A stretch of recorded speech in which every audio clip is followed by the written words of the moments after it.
Армысыздар. 25 жылдың 2 қазанында оқу ағарту министрлігіне ресми хат жолдадым. Мойындаймын және кешірім сұраймын. Сол хатымда министрдің отчествосын қате жазыппын. Бірақ министрліктердің жүйелі түрде келетін отпискаларына қарағанда менің қателігім бейкүнә ашық қате.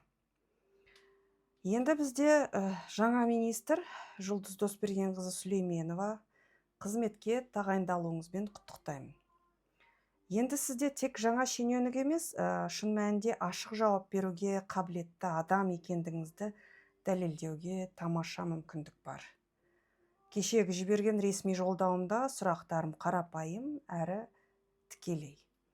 Білім беру министрлігі қандай негізде медресе колледждерге лицензия береді? Мұндай колледждер нақты қанша? Олардың бағдарламалары қандай және оларға кім жауапты?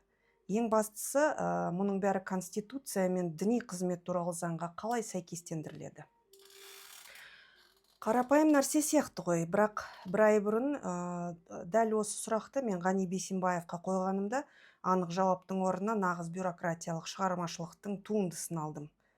Жауаптың бәрінде оқу ағарту министрлігі тек рухани білімге ғана емес, сонымен бірге назар аударыңыздар, кәмелетке толмағандарға білім беру, сауықтыру қызметтеріне де лицензия береді екен. Бұл жай ғана сөз емес, 22 жылғы 30 қарашадағы 483 бұйрықта мұндай сөз болмаған. Бірақ 24 жылғы 27 маусымда 162 бұйрықпен енгізілген өндірістерден кейін ресми мәтінде кәмелетке толмағандарға білім беру, сауықтыру қызметтерде оқу ағарту министрлігінің лицензиялайтын қызмет түрлерінің қатарына кірді.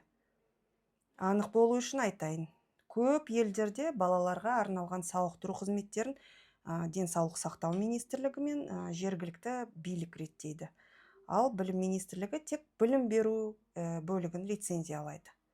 Ал Қазақстанда болса 483 бұйрыққа енгізілген өзгерістерден кейін оқу ағарту министрлігі де білім беру сауықтыру қызметтеріне лицензия беретін құқын алды.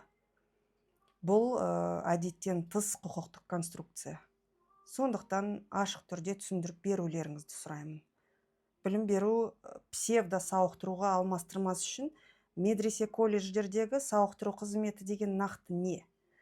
Қандай санитарлық нормалар қолданылады және оған кім жауапты? Сонымен бізде мынандай парадокс пайда болады. Енді сауықтыру қызметтеріне лицензияны тек денсаулық сақтау министрлігі ғана емес, оқу ағарту министрлігі де бере алады. Сонда медресе бізде жасөспірімдерге арналған жаңа санаторий ме? Әлде дұға мен йога лагері ме? Бұл қай жанрдағы білім мен сауықтыру? Сіздер өз бұйрықтарыңыздың өзінде шатасып жүрсіздер ме, әлде бәрімізді аңқау санайсыздар ма? Бірақ мен қайталап айтамын, бұл елдің азаматтары салықтарының қайда жұмсалып жатқанын білуге құқылы. Егер сіздер рухани кадрлар дайындап жатсаңыздар, ашық айтыңыздар, қанша, қайда, қандай бағдарлама бойынша және ол заңға қалай сәйкес келеді?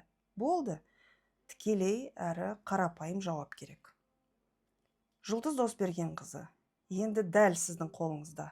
Оқу ағарту министрлігі ашықтық пен адалдықтың символына айнала ма, әлде бос сөздің ордасы болып қала ма деген таңдау тұр.